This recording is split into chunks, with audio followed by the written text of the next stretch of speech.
दुम दुर्गाय नमः। नमस्कार दोस्तों, आज के इस वीडियो में हम बात करेंगे चैत्र नवरात्रि की। चैत्र नवरात्रि में माँ दुर्गा की 9 अलग अलग स्वरूपों की पूजा की जाती है। इस दिन भक्तगण माँ दुर्गा को प्रसन्न करने के लिए लगातार उपवास करते हैं, पूजा पाठ करते हैं, मंत्रों को उच्चारण करते हैं। आज के इस वीडियो में हम जानेंगे साल 2024 में चैत्र नवरात्र की शुरुआत कब होगी, तिथि क्या होगी, वार क्या होगा, इसका समापन कब होगा, हम जानेंगे। इसके साथ ही कलश की स्थापना अर्थात घट की स्थापना का मुहूर्त क्या होगा, किन 9 दुर्गाओं की स्थापना पूजा की जाती है और उनकी पूजा से किस किस प्रकार के फल की प्राप्ति होती है। यदि व्यक्ति अपनी मनोरथ की सिद्धि के लिए 9 दुर्गा के इन स्वरूपों की पूजा करता है, तब उससे व्यक्ति को क्या क्या लाभ हो सकते हैं, आइए जानते हैं इसके बारे में। नमस्कार दोस्तों, कैसे हैं आप सभी। उम्मीद करती हूँ आप सभी स्वस्थ होंगे, सुरक्षित होंगे और आप सभी के उत्तम भविष्य की कामना करते हुए आज का ये वीडियो स्टार्ट करती हूँ। सनातन धर्म में नवरात्रि के त्योहार का विशेष महत्व होता है। चैत्र माह के शुक्ल पक्ष की प्रतिपदा तिथि से ही चैत्र नवरात्र की शुरुआत हो जाती है और इस नवरात्र में माँ दुर्गा के 9 अलग अलग स्वरूपों की विधि विधान के अनुसार पूजा की जाती है। जितने भी भक्तगण हैं माता रानी को प्रसन्न करने के लिए उपवास करते हैं, मंत्रों का उच्चारण करते हैं, माता रानी को प्रसन्न करने के लिए उनके निमित्त अलग अलग चीज़ों का भोग लगाते हैं। वैसे तो साल भर में 4 नवरात्रियां होती हैं, जिसमें से 2 गुप्त नवरात्रि होती है, एक शारदीय नवरात्रि और दूसरी चैत्र नवरात्रि। सभी ही नवरात्रि बहुत ही विशेष होती है, परंतु हम सभी सबसे ज़्यादा जो नवरात्रि का त्यौहार सेलिब्रेट करते हैं वह है शारदीय नवरात्रि और चैत्र नवरात्रि। गुप्त नवरात्रि में जितने भी तांत्रिक क्रिया करने वाले भक्तगण हैं या फिर विशेष कामनाओं की सिद्धि करना चाहते हैं, वह विशेषकर गुप्त नवरात्रि में माता रानी को प्रसन्न करने के लिए उनकी उपासना करते हैं। साल 2024 में चैत्र नवरात्र बहुत ही शुभ और अद्भुत संयोगों का निर्माण कर रही हैं। दोस्तों, इस दिन अभिजीत मुहूर्त में अमृत सिद्धि और सर्वार्थ सिद्धि योग का अद्भुत योग बन रहा है, जो कि इस नवरात्र को और भी ज्यादा विशेष बना रहा है। हिंदू पंचांग के अनुसार चैत्र माह के शुक्ल पक्ष की प्रतिपदा तिथि 8 अप्रैल की रात्रि को 11:50 पर ही आरंभ हो जाएगी और इसका समापन 9 अप्रैल की रात्रि 8:30 पर होगा। हमारे धर्म में उदया तिथि का मान होता है और उदया तिथि के आधार पर ही किसी व्रत और अनुष्ठान को रखा जाता है। उस तरीके से यदि हम देखते हैं तो हम देखते हैं कि चैत्र नवरात्र का जो आरंभ होगा वो 9 अप्रैल से होगा, दिन मंगलवार होगा। अब जान लेते हैं कि कलश स्थापना का मुहूर्त क्या होगा, क्योंकि घट की स्थापना शुभ मुहूर्त में ही की जाती है, तभी संपूर्ण फल की प्राप्ति होती है। 9 अप्रैल से चैत्र नवरात्रि की शुरुआत होगी और कलश की स्थापना सुबह होगी। 9 अप्रैल की सुबह 6:11 से लेकर के 10:23 तक का जो मुहूर्त है, यह घट स्थापना के लिए बहुत ही शुभ समय है।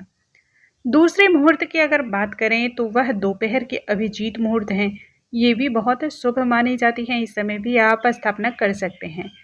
अभिजीत मुहूर्त दोपहर के 12:03 पर आरंभ होकर के 12:54 तक रहने वाले हैं। तो इस मुहूर्त में भी किसी भी प्रकार के शुभ कार्यों को चूंकि किया जाता है, तो आप ऐसे में घट की स्थापना इस समय भी कर सकते हैं। चैत्र नवरात्र के 9 दिनों में माता रानी के अलग अलग स्वरूपों की पूजा की जाती है। प्रथम दिन शैलपुत्री, द्वितीय दिन माता ब्रह्मचारिणी की, तीसरे दिन माँ चंद्रघंटा, चौथे दिन माँ कुष्मांडा देवी की, 5वें दिन माता स्कंद माता की, 6ठे दिन माँ कात्यायनी की, 7वें दिन कालरात्रि की, 8वें दिन माता महागौरी की पूजा की जाती है और 9वें दिन माता सिद्धिदात्री की पूजा की जाती है। तो इस तरह से माता रानी की पूजा की जाती है। अब हम जानते हैं कि किन किन माता की पूजा करने से भक्तगण को क्या क्या लाभ की प्राप्ति होती है। माँ शैलपुत्री की पूजा करने से माना जाता है कि भक्तगण की सभी प्रकार की कामनाओं की सिद्धि होती है और माँ शैलपुत्री को सफ़ेद रंग विशेष प्रिय माने जाते हैं। बहुत ही ज़्यादा शुभ होता है इनकी पूजा करने से, भक्तगण के जीवन में आकर्षण बढ़ता है, खुशियों की बौछार आती है। माता ब्रह्मचारिणी की पूजा करने से मनुष्य के जीवन में सदाचार और संयमता धैर्य का अस्तित्व बढ़ता है।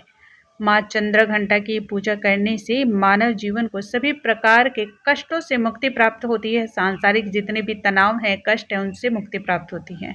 माँ कुष्मांडा देवी की पूजा करने से मनुष्य को ज्ञान की प्राप्ति होती है और इससे जो दैनिक जीवन होता है उसमें आए दिन सुधार होते रहते हैं, उसमें प्रगति होती है, कामयाबी की प्राप्ति होती है और स्थिरता आती है। माँ स्कंद माता की पूजा करने से ज्ञान की प्राप्ति होती है, सुख समृद्धि की प्राप्ति होती है, संतान से जुड़ी हुई जो भी समस्याएं होती हैं वह भी दूर होती हैं, संतान दीर्घायु होती है, समृद्धि की प्राप्ति होती है। माता कात्यायनी की पूजा करने से भक्त गणों को अनेक प्रकार के लाभ की प्राप्ति होती है। शत्रुओं पर विजय की प्राप्ति होती है, डर, भय, शोक, संताप से मुक्ति मिलती है।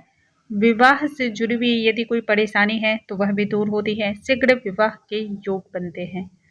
अब बात हम करते हैं माँ कालरात्रि की। माँ कालरात्रि की पूजा करने से शत्रुओं का नाश होता है, शत्रुओं पर विजय की प्राप्ति होती है और इसके साथ ही किसी भी प्रकार का यदि भय है, डर है, आशंका है तो वह भी दूर होती है।